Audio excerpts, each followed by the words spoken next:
Fifth day of May, workshop to order at this time.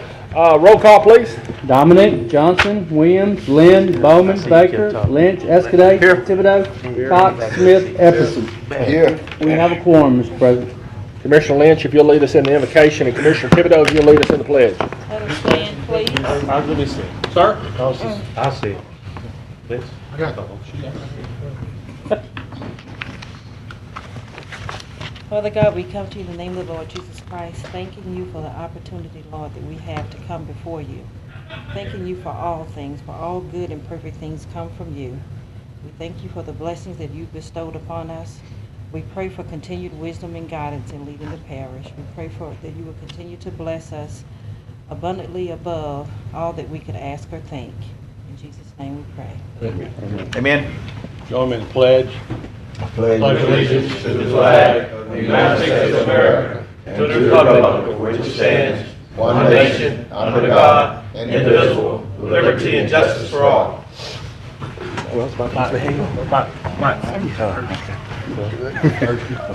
won't be here. I'm sorry. Okay, next item, Mr. Clerk. We have agenda additions. We have no agenda additions. Does anybody have any agenda additions? I see none. Next item. Next we'll move to citizen comments. Anybody who wishes to address the commission needs to fill out a comment card. You can get that out at the foyer and forward it to myself or the clerk. Any comments are limited to 3 minutes. Todd, do you have any cards? That's right, I have none. I don't have any cards either. Don't have any, so move to the next item. We have no visitors. We move next to reports, administration report. Dr. Wilson? Yes, sir. Good afternoon, commissioners. Good afternoon. We have a guest today from the Shreveport Housing Authority, and we had a commission request for information on the new projects to replace the old Jackson Heights apartment areas. So we have today Ms. Tony Jackson speaking on behalf of the Housing Authority. Would you please come forward at this time, ma'am?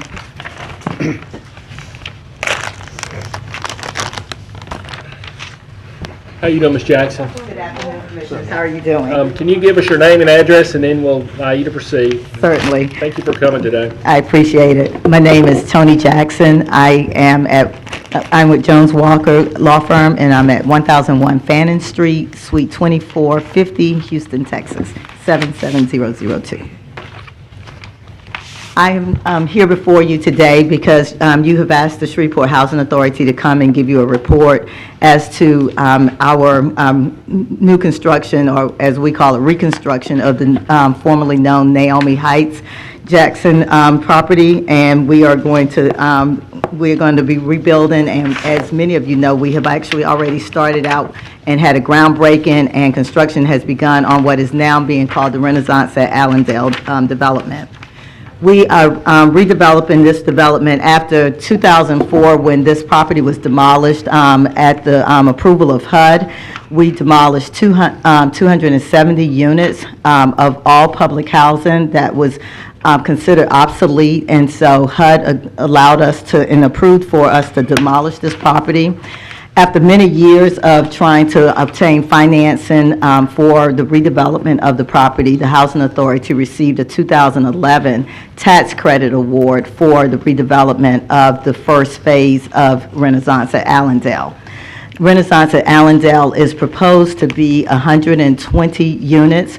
Our first development is 40 units for the first phase. Excuse me. And we will have 2 more additional phases.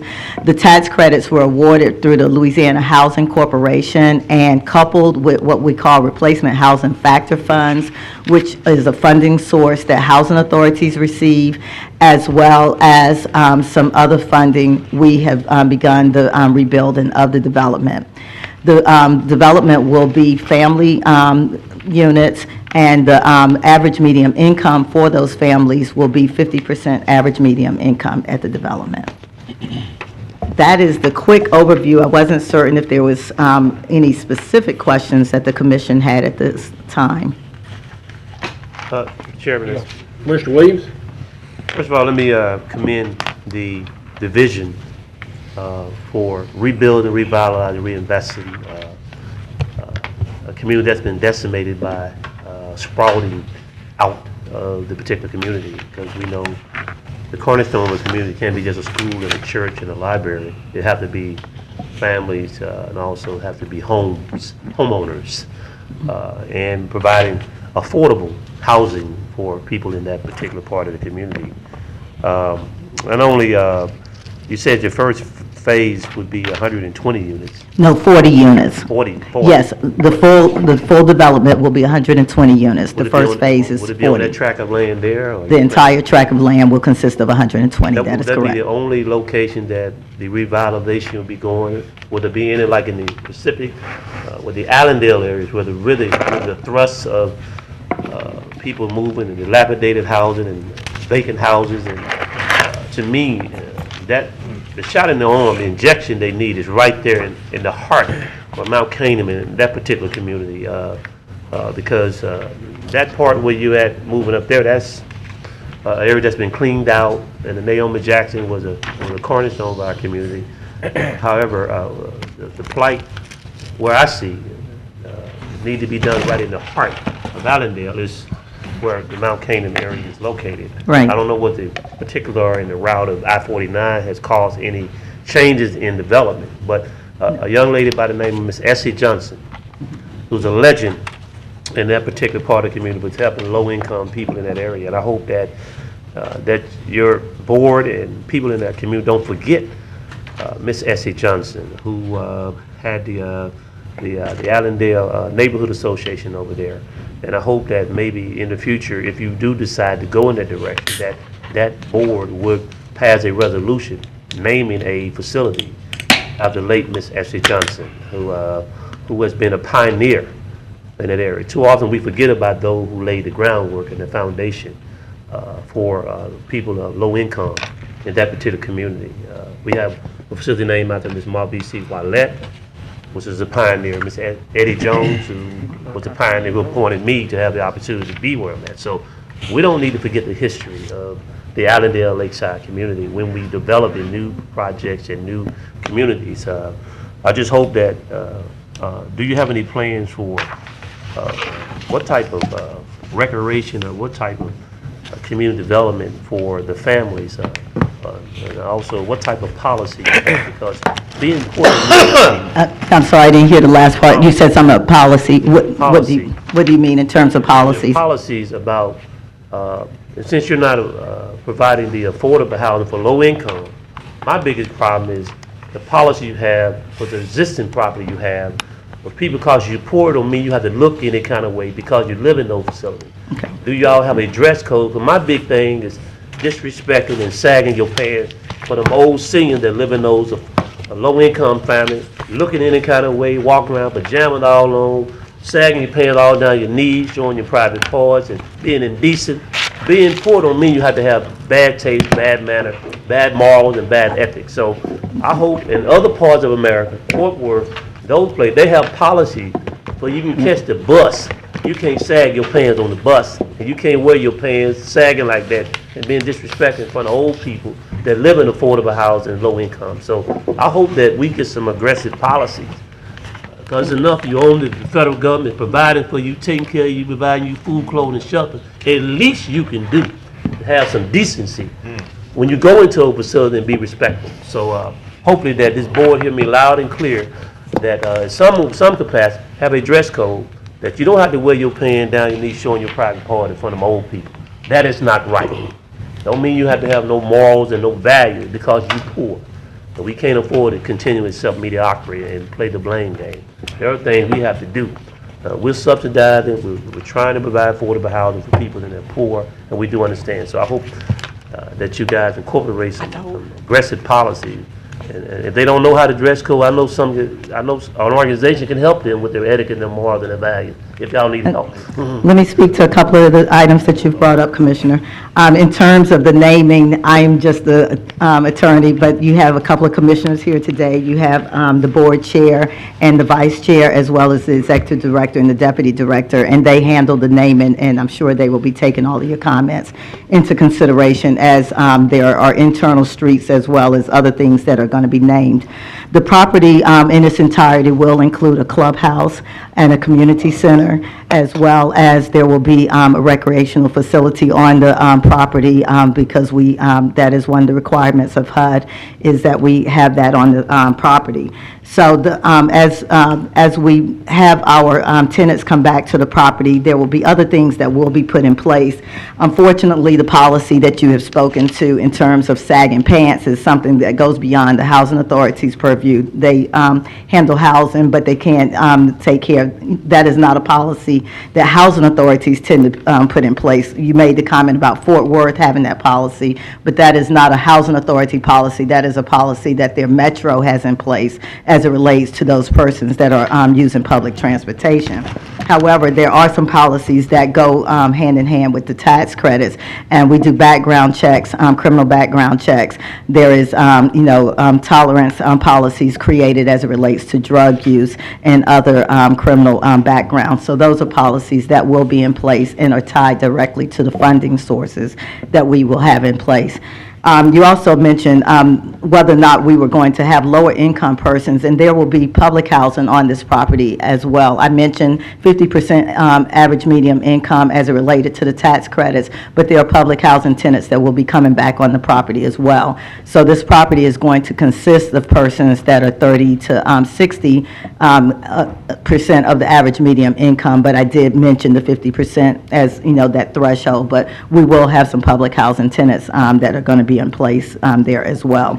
In terms of some of the other plans that the Housing Authority has, this is not the only property that the Housing Authority is looking at revitalizing, and it is the intent and the hope that the Housing Authority will be looking at some other development within that area. However, we cannot speak to that in its public setting because for obvious reasons, those are things that could hinder and harm any negotiations that we are in the process of being in the middle of. So I would just, want to say to you that there is a number of plans that are on the table, a number of things that the Housing Authority is looking at, not just in the Allendale area, but with this entire portfolio. I think you are aware of Cypress Landing, which is being renovated and was is almost completed, and that is the old University Oaks. And so that is a Housing Authority development. We are looking at other parts of our portfolio. So again, this is not an isolated incident. The Housing Authority, not just this board, but the boards before it and, and this current board have been very committed to revitalizing this portfolio, and I've been very proud to be a part of that. I just want to go on record and say we passed a resolution supporting the Housing Authority. I came before and presented to them several months ago, and I'm on board and on record with reviving and rebuilding the entire city of Shreveport and Caddo Parish, particularly from a selfish motive, Allendale and Lakeside, because I represent that area. If you were to do the profile of Caddo Parish, you would see that as far as poverty, that is one of the poorest areas in our community, and I want to see it get all the revitalization it needs, because it needs open heart surgery. It needs a new heart, and I feel that people can have affordable housing, mixed, whatever the case may be, in that particular area. It will give some pride back in that area. You restore the school. Our schools are closing because there are no people living there. Absolutely. So I mean, you can't repopulate unless you give them something to come home to have something affordable. So I just want to commend your efforts and the Housing Authority Board for the work that you're doing and starting back in Allendale and Lakeside and spreading across the board to other parts of the community. We have an opportunity to do some great things, to be a game changer. And having food, clothing, shelter, and quality of life is nothing more important than having that besides water. So I just want to commend you guys and hope that we do provide other alternative housing. You did mention the clubhouse. You did mention maybe some computer after school training, some mentoring. The people in the segment of that community need everything you can imagine. They've been beat up, they've been downtrodden for so long.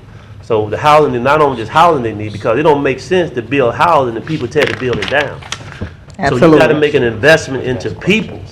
You can build the bricks and mortar all you want, but if you don't invest in the people, they're going to tear them buildings, graffiti, write them down.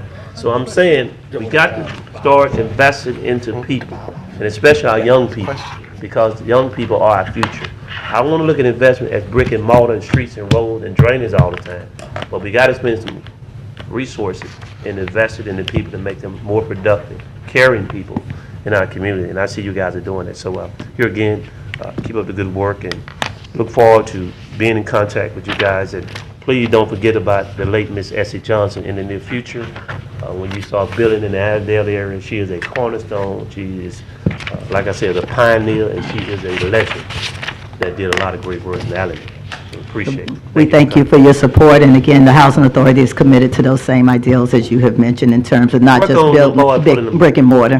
Helping them old, pull up in front of them old people. I can't, that's on, get underneath my skin. Commissioner Lynch? Yes, do y'all have a brochure or something that kind of outlines the whole project? Y'all can leave with us. Unfortunately, we don't have something like that, but we can put something together and make certain that it is sent out to the entire commission board. Okay, I've just been kind of following it from a distance, not really close. Now, what's the acreage of that property? The full acreage was around 13 acres. Okay, and you said the new development was going to be how many units? The entire new development will be 120 units. Right now, we have already broken ground on the first phase, which is 40 units. 40. Okay, and so are these standalone houses, or are they connected, or what? What do they look like? This is going to be, the first phase has a townhouse look. It is going to, they have a townhouse frontage, and there, again, will be 3 phases. They, although they are apartments and they are rental, our streetscape has been very important to not just us, but also this is what HUD as well as the tax credit program promotes. And so you will have the feel that as you're looking at the streetscape, that you are looking at individual townhomes that are for sale townhomes. And so, and then it will around what is going on internally in the development. And so are those 2 bedrooms, 3 bedrooms, what? Yes, we will have 2 and 3 bedrooms and a few, do we have 4 bedrooms? A few 4 bedrooms? No, just 2 and 3. The first phase is garden, and then we have some townhomes in Garden the is what? next phase. That- Garden apartments is upstairs, downstairs. Okay. Yeah, where there are units upstairs and units downstairs, whereas with the townhome, you have going in on the street, and then that one unit has upstairs and downstairs, so that's the difference. Okay, so the first phase will be It will be apartments. garden, yes. Well, they will all be apartments. The entire 120 units will all be what we call multifamily rental. Okay. Alrighty, and how many parking spaces will each unit have? Will each unit have, we have met the MPC guidelines of 1 unit per development. One vehicle Yeah. per house? Mhm. And what's the budget for the development? Our total budget for this development, I'm sorry, I did not bring the budget with me. Let me try to pull it up real quick.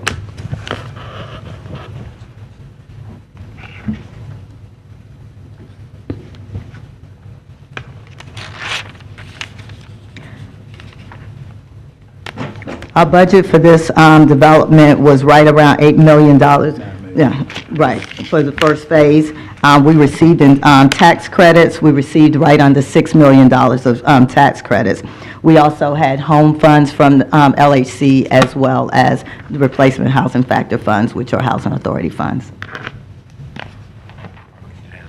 The last one, you said replacement factor? Replacement housing factor funds, those are HUD funds that public housing receives when they have actually demolished units and are going to replace them. Who are the tax credits going to? I'm sorry, Who are the tax credits going to? the tax credits go into building the development. And that's to the housing authority? Right, to, actually, well, yes, to the partnership. There is a partnership that is created. When you receive tax credits, you have to create what we call a single asset entity. And so there is a partnership that owns this development. It's, if you look on at something, it won't say Shreveport Housing Authority, it will say Renaissance at Allendale LP, because we have to create a partnership to actually own the tax credits, because by law, it has to be a single asset entity.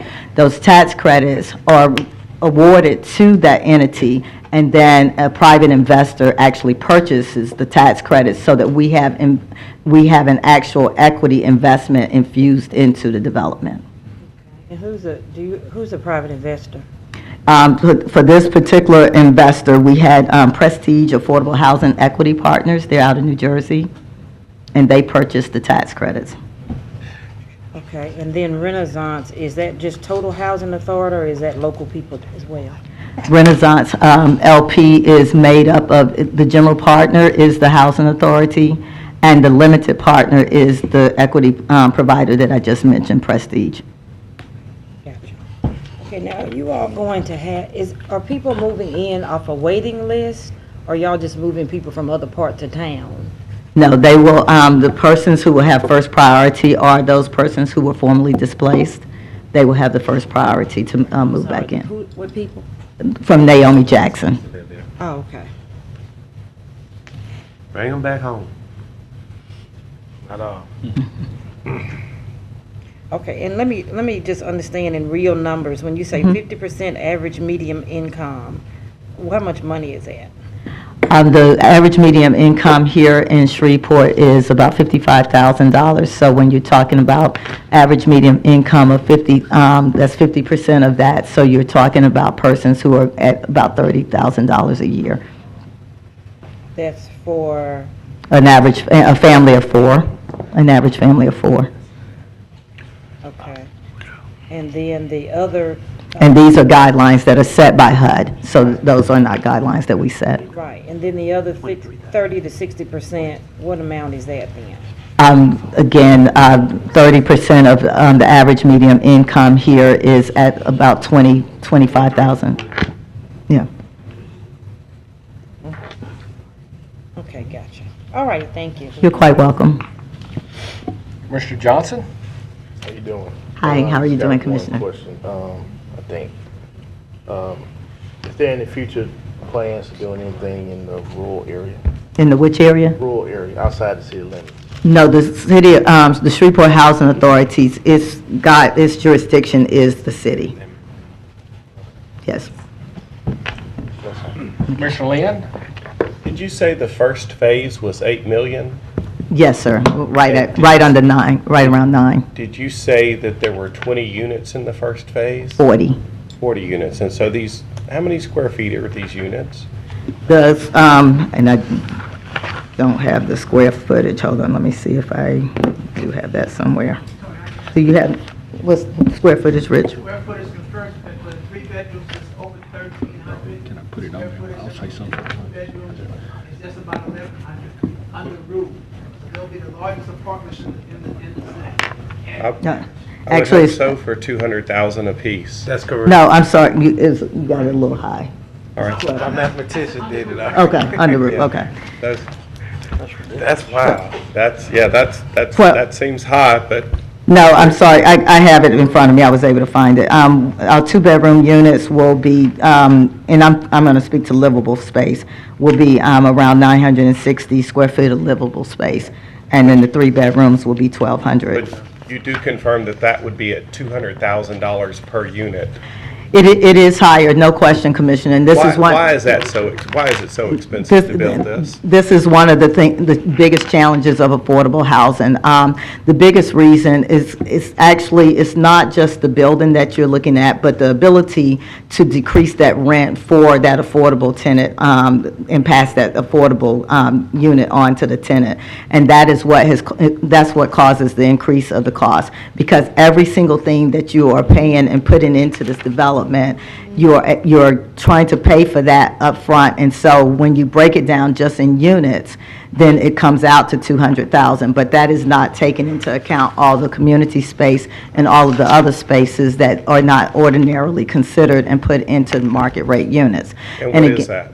I'm sorry. And what are those communities? Is that a swimming pool? No, it won't be a swimming pool, but we will have a playground there, a community room, and then there are other community spaces and market spaces such as the leasing facilities. Will the community space be available at the first phase? Yes. And how many square feet is that? Now Rich, do you have the community? It's approximately. I don't have that one. About 3,700 square feet. Okay, so could you realistically take these numbers and instead of dividing this almost $9 million by 40, divide it by 42 and have a per space cost? You realistically could, but again, with affordable housing development, we look at our numbers a little differently than market rate units, again, because the tax credits or in that equity that's going in is being brought in so that so that you're able to build affordable housing with the same amenities and at the same level of market rate housing. And so what you're able to carry with debt service coverage with market rate that you cannot do on affordable housing, other costs that you are able to put into a tenant's rent that you are not able to cover these costs. These are the costs that are covered in affordable housing through the tax credits and the other public dollars. Is the cost so high because you have to have a higher tax credit? No, the tax credit does not push the price high. Again, it's because you're trying to pay for all of those same amenities, and you're also having the ability to cut out the having the debt coverage so that you're able to pass that lower or that more affordable rent on to the tenants. So on the front end, it appears to be a higher cost because when you're building market rate, you're going to have a lower construction cost, but you're going to carry a bigger note on the property, and that note is going to basically be passed on to your tenants who will pay for that note. But here you have a lower mortgage, or in our case, almost a minimum mortgage, because you don't want debt coverage so that the property is able to maintain those more affordable rents and not have that passed to the tenant. Are these units owned or rented? They're rented. This is all rental. The tax credit program is a rental program. Is rental insurance included in this? Rental insurance for the individual? No, sir. Thank you. That's all, Mr. President. Commissioner Bowman? Yes, sir. Thank you, Mr. President. Mr. Lynn, Commissioner Lynn actually answered most of them myself. I had a question as far as viewing. Is there a virtual tour or something on social media or internet that we can view? Like, you know? No, but actually, as we get a little closer, the property manager will be putting up a website that has more of that type of information on, so that prospective tenants will be able to see it. But again, we will make certain that we provide something to all of you so that you have that information sooner than that. Okay, thank you. Yes, and then also, council reminded me that, you know, this property is also LEED certified, and the LEED certification also increases the cost because of the thresholds that must be met. so everybody won't be moving back, right? Which, Okay. Commissioner which Lynch? LEED certification is it that you are on? No, silver. Silver. Yes, ma'am. Okay. Since they put my little check in the paper today, I think it was in the paper, I saw it online, trying to see if I could afford to stay over there. Oh. How much will the garden apartments rent for? The apartments are going to average renting from, I just had it up, let me see. They're going to be in a range from the 2 bedrooms are going to range from $339 to $670, and the projected for the 3 bedrooms will be $377 to $763. And so that I can explain the discrepancy in that, and that is again based on whether you're in a tax credit unit or you're a public housing unit. And again, the HUD or in the tax credit guidelines determine how much we are able to rent. So we actually have to look at a chart that HUD puts out each year, and if you are at 50% average median income, then your rent for a 2-bedroom is already set by HUD. If you are in 50% and a 3-bedroom, it is already set by HUD. So HUD sets those guidelines. So the tax credit housing are the more expensive ones? A little more expensive, but not much. I mean, it's going to be the Yeah. 760, whatever this top But again, number they're is. all set by HUD. I understand who it's Right. set by, it doesn't matter. Well, yes, it will be a little high. Okay. Yes. So that the tax credit one then is the higher. It's not based on amenities or anything like that? It's No, just- all of the units will have the same amenities. There will not be any distinction between units. So no one will ever go in and say, oh, this is public housing versus this is not. There's no distinction between units, because those public housing units are what we call floater units, and so they will be wherever that tenant is. If a public housing tenant moves out and another public housing tenant moves in, they may not necessarily get the same unit. Okay. Well, let me ask, when you said that the prior residents would have priority. Yes, ma'am. What period of time are you looking at? People that lived there 5 years before you tore them down, people that lived there. Those persons who were at Naomi Jackson on the day that Naomi Jackson was vacated.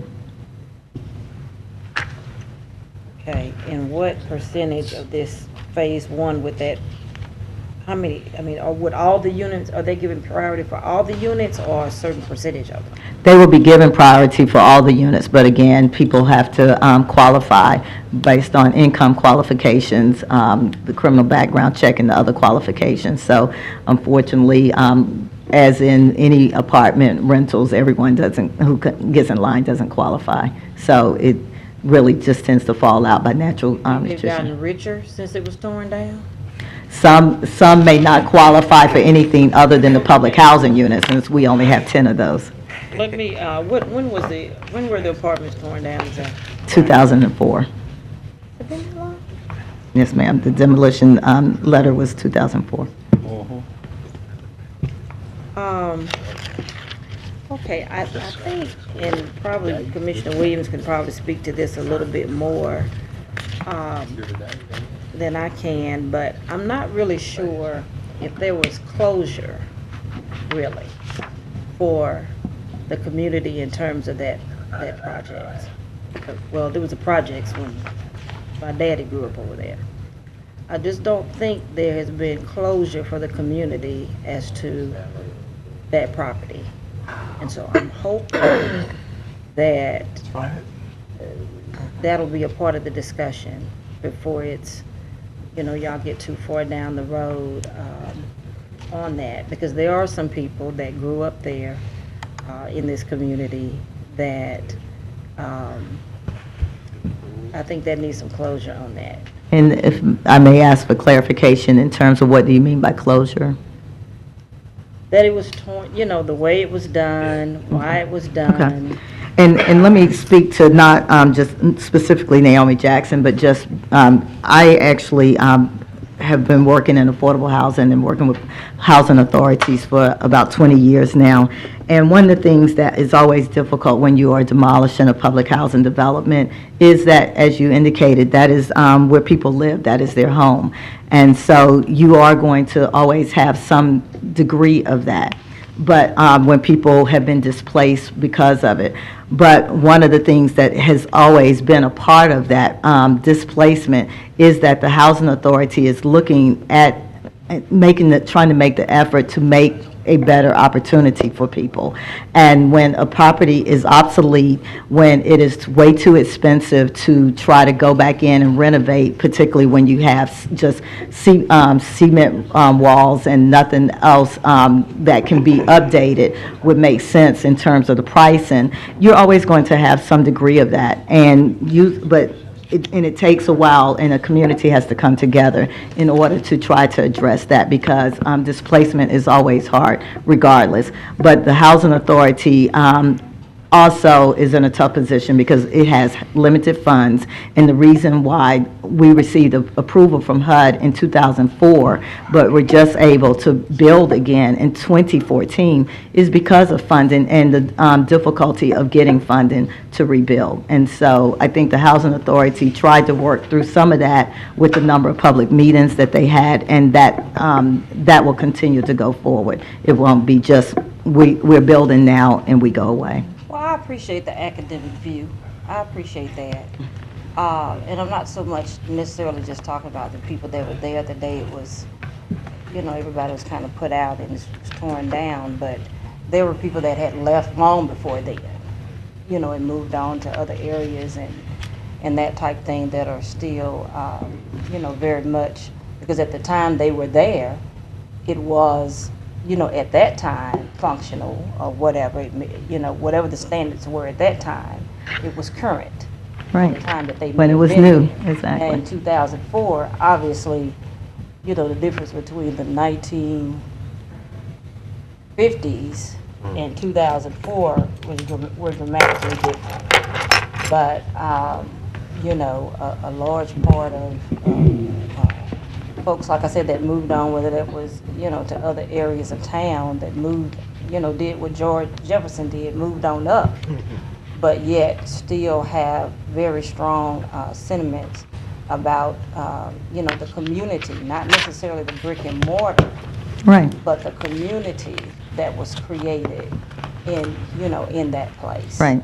For them. And so I just hope that, in the millennium, the newness and the re-imaging and all of the things that are going to happen that's positive, that there's some space created in the celebration, in the reopening or what have you, that will invite those folks to come back, or to have some part.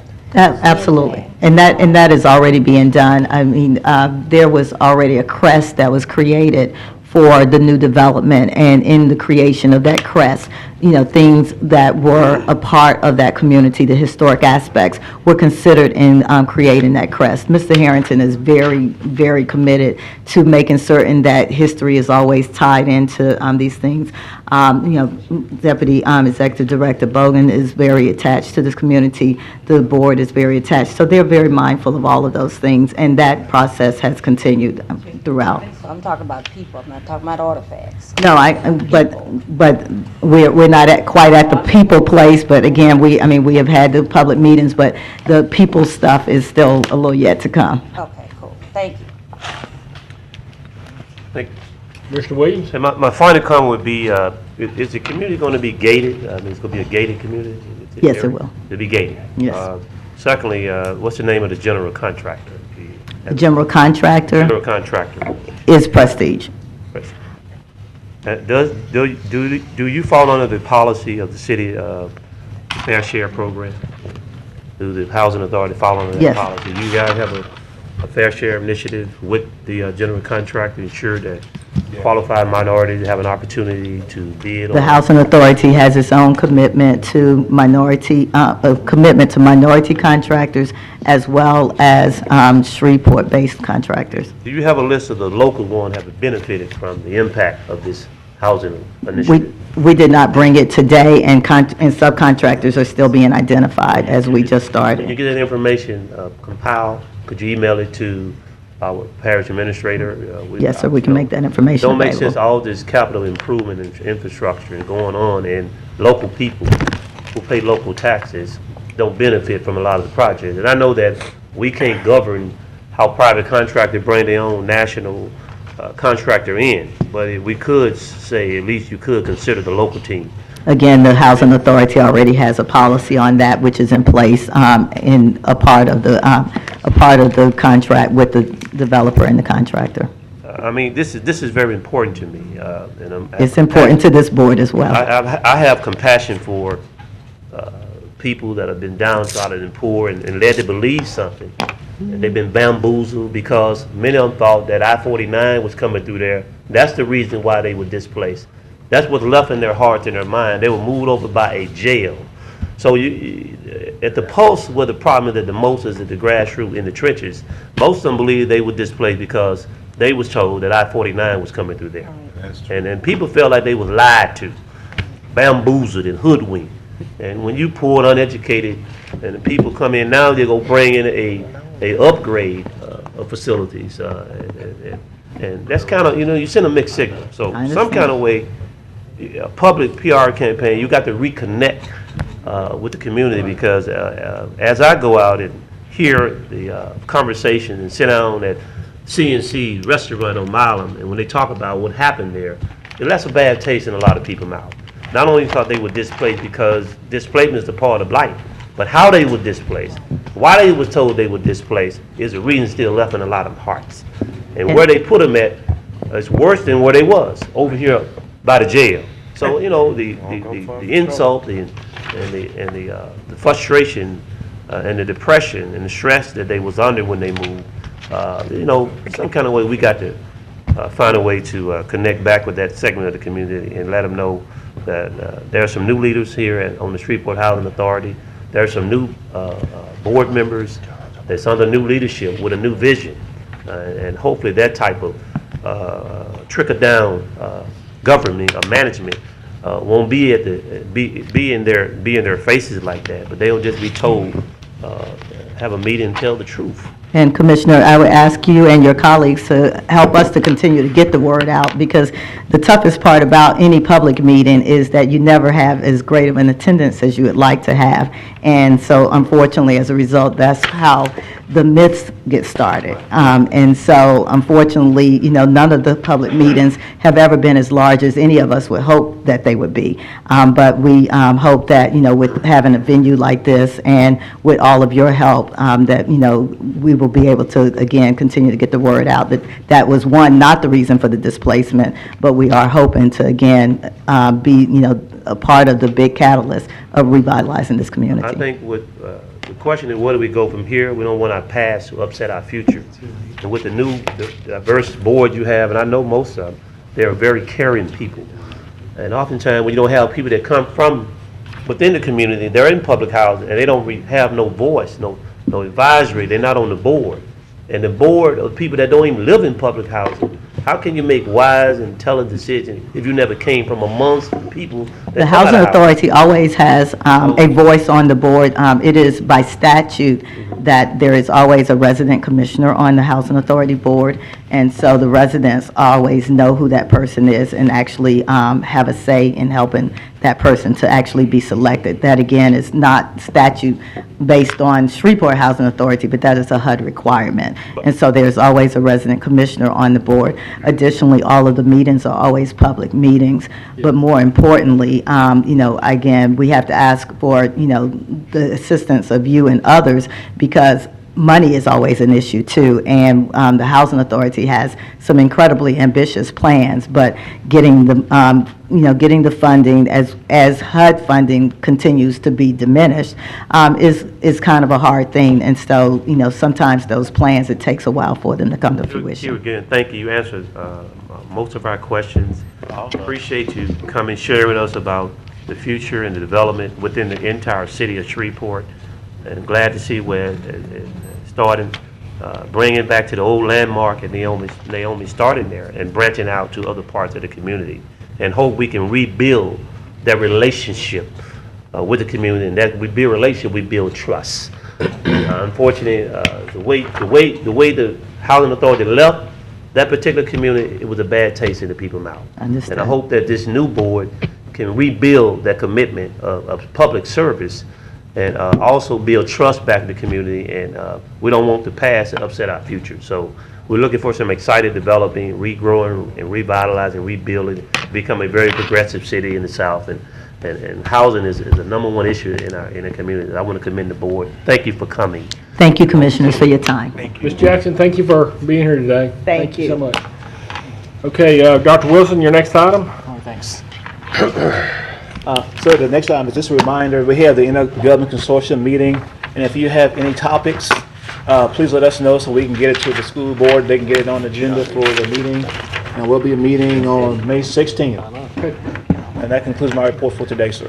Okay, next item, Mr. Clerk. Next, we have communication committee reports. Okay, do we have any communication committee reports? Commissioner Johnson? We have NGO meeting following this work session today. Okay. Should be pretty short.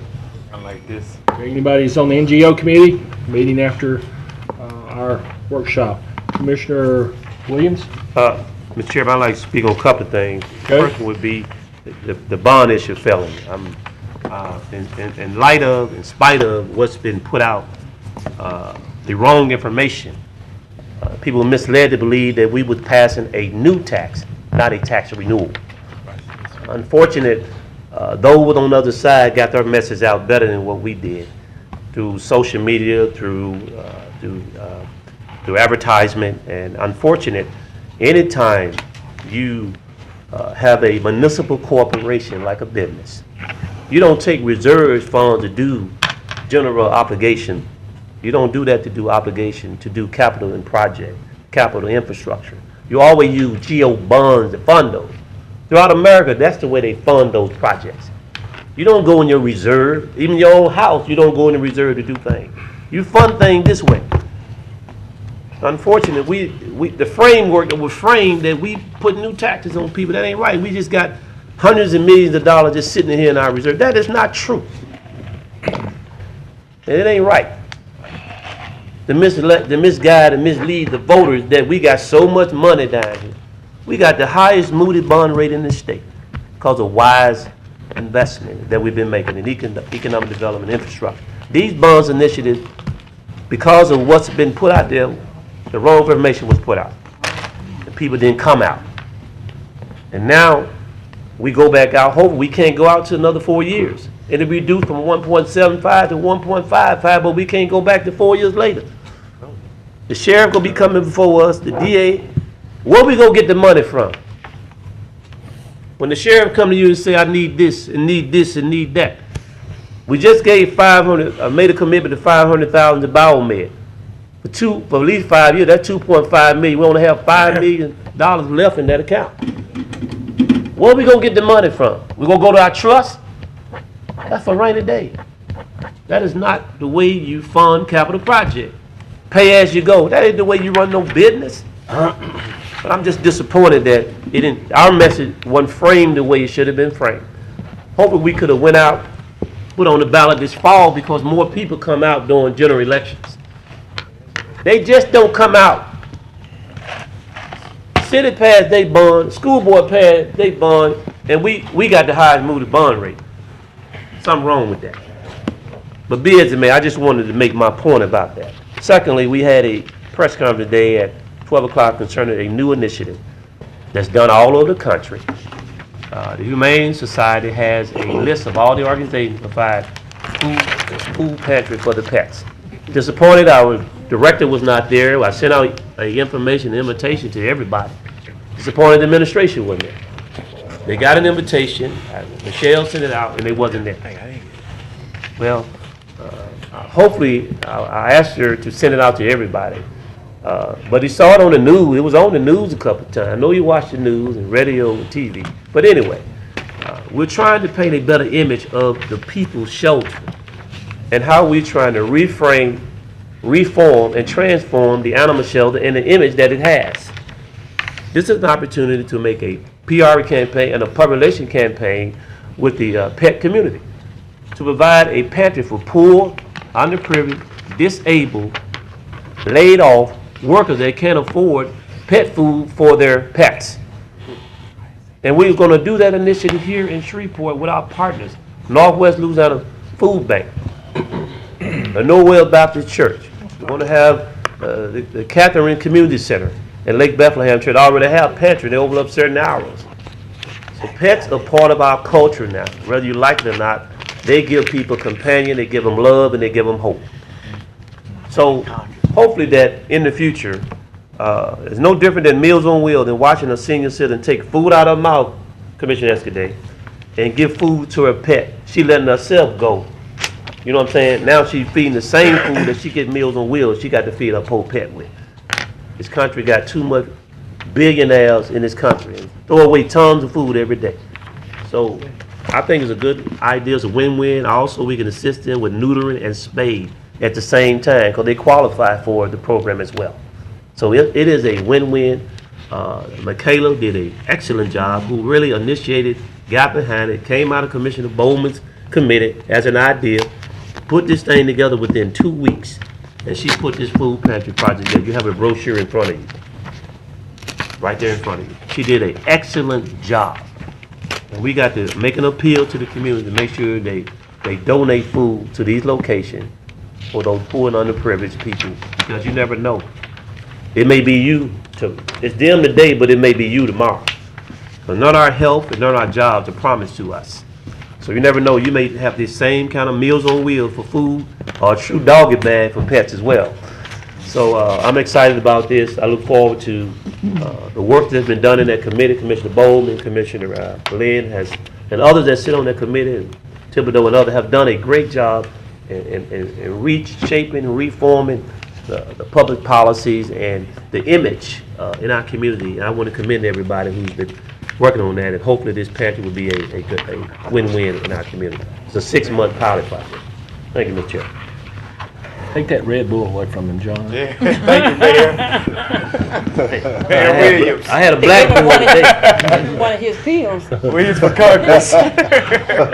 Next item. I'm gonna get what? President's report? Okay, I have a couple things. I would first of all say that Commissioner Cox, had his back surgery. He's going to be out for a few days. So I did receive a text from him, and everything went fine. So he should be home tomorrow.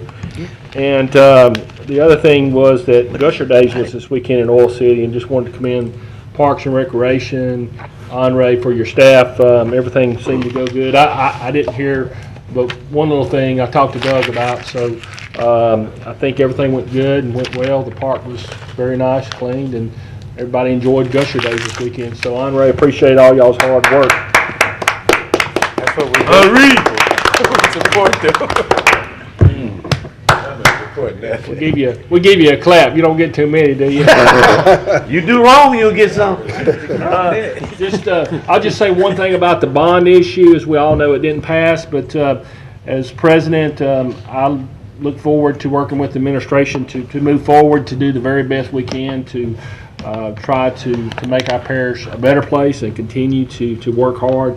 The voters have spoken on that issue, and we're just going to have to move forward. So that's all I need to say at this point, and I'll move to our next item, Mr. Clerk. We have no old business. We move to new business. Authorized introduction of ordinance number 5393 of 2014. Set the general purpose millages and special purpose millages for millage rate adjustments as allowed by Article 7 of Section 23 of the Louisiana State Constitution. Levying and imposing taxes and assessments for 2014. Move Thursday. Moved by Commissioner Thibodeau, second by Commissioner Lynn. Move this matter to Thursday. Please vote. Commissioner Lynch. Are these the max? Are these the max those are your meals? rollback rates. I'm sorry. Those are your rollback rates. Okay, can you give us another column that's got the, whatever the max is? And which one of these does juvenile services comes out of? Your special purpose millages. That's not on this one?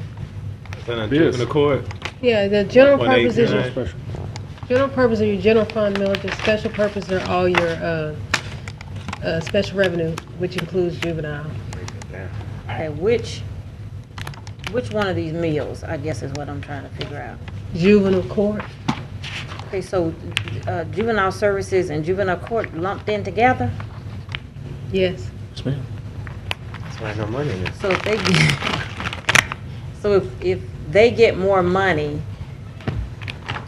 how do we determine what goes to juvenile court and what goes to the juvenile services? When you adopt your millage, you set the budget for juvenile court, and you set the, when you adopt your budget, you set the budget for the juvenile court portion of your budget. In juvenile justice fund, there's a section for the juvenile court, and there's a section for juvenile services, which includes probation and detention. Okay.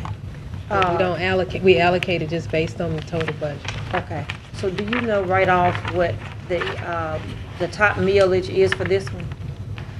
And it probably is the 1.89. Theirs wasn't subject to the roll forward at the time, because it was, I'll have to look, but I don't believe theirs. You think we missed it because we didn't do it so many years ago?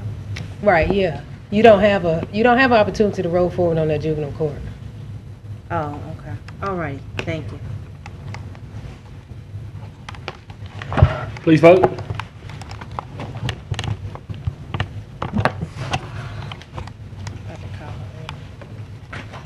Mr. Thibodeau, have you voted?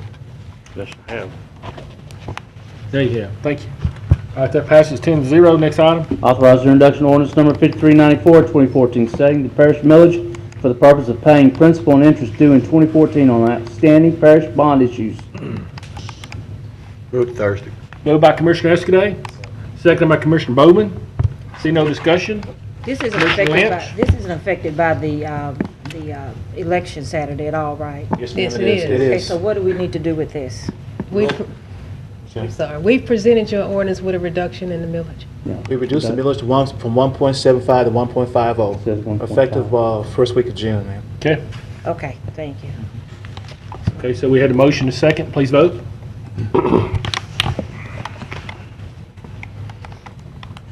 That passes 10-0. Authorize introduction number 5395 of 2014, adopt values fixed or to be fixed by the Louisiana Tax Commission on all assessments for railways and other public service corporations. Moved by Commissioner Johnson. Seconded by Commissioner Thibodeau. I just have a question. Okay, have a Commissioner Williams. Administrator, can you explain this? Is this a state mandate or? Erica, can you explain? I know we do this each and every year. Can you please explain it to him? Yes, this is, each taxing body has to accept the values from the tax commission for these particular properties for railways and public service corporations, because the Louisiana Tax Commission work with those particular entities to determine the assessment for those. But we don't get this money. No. It's just the assessment, right? Okay. Yes. No, it's not any funds that we receive. It's Right. just that we legally have to assess Because the each, value. because property lies in Caddo Parish and Lies the in tax Caddo. assessor has to Right. assess. Have any other questions? See none, please vote.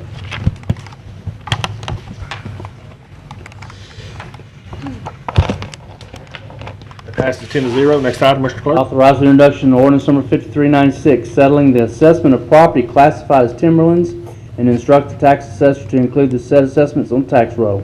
So move Thursday. Moved by Commissioner Williams. Second by Commissioner Escaday.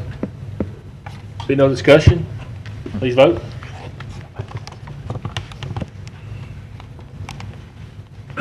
That passes 10-0. Next item, Mr. Clerk. Authorize the introduction of ordinance number 5397, 2014, declaring certain adjudicated properties to be surplus, and authorize the parish administrator designate to sell property.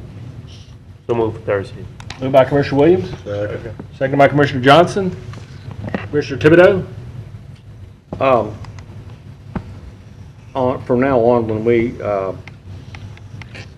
sell adjudicated properties, will we be holding the minerals, or will that go with the property Your Honor. from now on? That's a good question. It's close, but not We'll quite. be addressing that in a minute. As long as you don't all right, say your holiness. Hang on one second. I don't want y'all saying anything about me calling anybody his honor. Now, Thibodeau, you've been made your honor by our attorney. It's not the easiest thing to do, is it? Donna. Because I've been made a lot of Ms. Frazier, do you want to address that? Commissioner, can we defer that question to executive session? All right. Okay. All right, so we're going to please vote at this time. Woody. Robert is in executive session with us. Yeah, that's fine. That passes 10-0. And next Authorize the item. introduction of resolution number 16 of 2014, authorizing the parish administrator to enter into an intergovernmental agreement with the city of Shreveport and Caddo Parish Sheriff's Office to create the Caddo Shreveport Office of Homeland Security and Emergency Preparedness, and implement the hiring process for the manager of Homeland Security and Emergency Preparedness. So move Thursday. Got a motion by Commissioner Williams, seconded by Commissioner Bowman. Commissioner Lynch has a question on this. Okay, Commissioner, Dr. Wilson, can you Yes, sir. probably answer a question? Yeah, my So, question is on the pay. Who's paying for this? What we plan to do, ma'am, is to joint fund this position. The current structure is each body participate at a certain funding level, and we're proposing to do likewise. So what we would do is just bill the sheriff and the city for their share of the cost of this position. Okay, what's the percentage? Pardon me? What's the percentage? The percentage that's yet to be negotiated is 77% for the city, 16% for the parish, and 6.5% for the sheriff. This is the current, that's the current? yes. No, this is the proposed based on the fact that the percentages used to be a lot higher. The city, for example, used to pay $175,000 under the old configuration. Well, when we have a realignment, that will go down to about $139,000. But it shows up at 77% of the total value, since there's only 3 entities participating in it. Right. So we had to revamp that. And also, we have a meeting with the mayor and the sheriff this coming Wednesday Yes. to finalize these details. And we think that if everything being equal, we will continue those ratios of funding percentages. However, the mayor did express something otherwise, and so did the sheriff. So we're going to have to get in the room, take the boxing gloves off, and come out with the right percentages. What were the percentages? Well, my Hang on, concern hang on, is whatever the city is promising, that we make sure we get In our writing. money. Come on. We get it in writing. Yeah, well, we have to enter into another cooperative endeavor agreement that the percentages will be spelled out. Because we don't want to lock in a number, but a percentage, because as the costs go up, we can get the same percentage. Okay, But is that understanding, we've operated that way since 1957, right, and we don't think it ought to change. all right. Okay. And who worked on the job description and all of that? We actually had a lot of help. We looked at several from around the state, and then we had our department take a look at it, and we had the sheriff review it, and the mayor did. They all had comments. We incorporated all the comments to something which you had before you. But we passed it out on the meeting. Yeah, I have it. It looks good. I mean, it looks good. One of the things was, I wish the NPC had helped, y'all had helped them out. This looks good. Looks good. and Commissioner, one of the things is that we're on a time limit to get this done, so this is why it has to be introduced Yeah, right we now. had Yeah, 50, it looks- we had 50 days before we had to stand up our own operation within Caddo Parish. And you said our percentage 16.5 and the sheriff is 6.5. Is that what you said? Yes, sir. That's what we propose at this present time. 16.5%. The sheriff is 6.5, because under the old funding scheme, the sheriff was paying $14,000, and we were paying $37,000, and the city was paying $175,000. But that included both us and Bossier Yes, City. sir. That's correct. Both sides of the river. Sure. Yeah, okay, thank you. All right, Commissioner Lynn? On Thursday, Dr. Wilson, will you be able to give us some hard numbers so that we can make a decision on whether to vote this up or down with accurate numbers? As in, The percentage breakdown that you yes, agree sir. upon Wednesday? yes, sir. We hope to be able to have that not ironed out on Wednesday. Commissioners, we will, if there's a budget ordinance that's necessary, we'll submit another Right. ordinance that's the budget numbers. This is just the The hiring organization. process. I'm guessing that if it's not done by then, we can postpone this vote? No, we Well, can vote. I hope we don't, because we're running out of time. Right. Gotta We get got it 50 days before we have to stand up our own operation over here, so we'd like to have that all. Or what? The only thing to do Thursday is the introduction. It's not gonna be a vote anyway. We wouldn't have Or Office what? of Homeland Security. It goes away at the end of June. The current operation goes away. And we don't want to be caught in a position that we won't be able to respond appropriately. Right.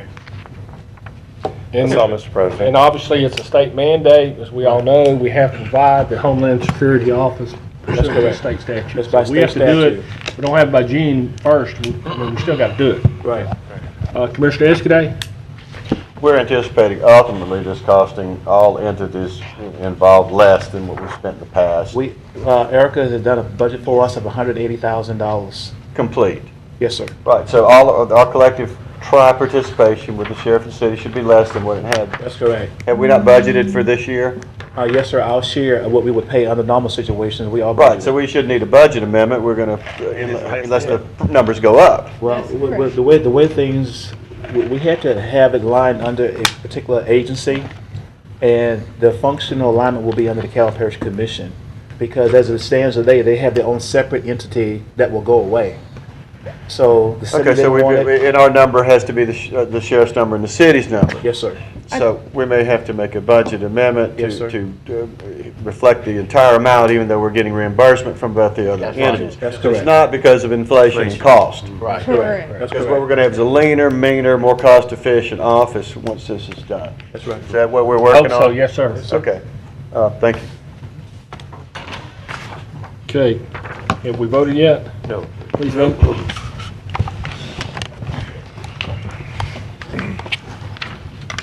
And that passes. Next item, Mr. Clerk. Authorize special resolution for National Pet Week, May 4th through 10th. So moved, Mr. Chair. Okay. Got a motion by Commissioner Williams, second by Commissioner Matthew Lynn. Please vote.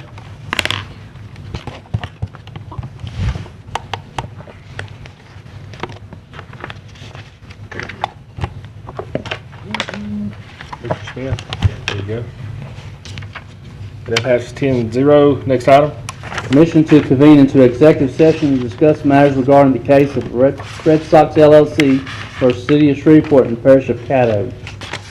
Have a motion, do I have a motion to move into executive Go into session? executive I have a session. motion by Commissioner Lynch, second by Commissioner Bowden to move into executive session. Please vote. Wait, it comment. has You to have to, in your include- motion, specify who remains in the room besides the 12 of us. To include the 12 commissioners, parish administrator, assistant administrator, parish attorney, assistant attorney, And Mr. Glass? finance director, And Robert? and Robert Glass? Robert director of Glass. public works, And the clerk. Robert and Glenn. the commission clerk, and clerk, Administrative. administrative assistant. Everybody else get out of here. Got that? Okay, you got all that, Mr. Clerk? Make it happen? Okay, so we have that motion and a second. Please vote.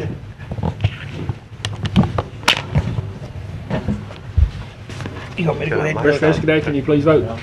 Thought I did. Thank you. Show up. Okay, that passes 10-0. Before we talk, we Mike's need out. to make sure our video is turned off as far as the camera. Mike's off, video off. Still on. Right.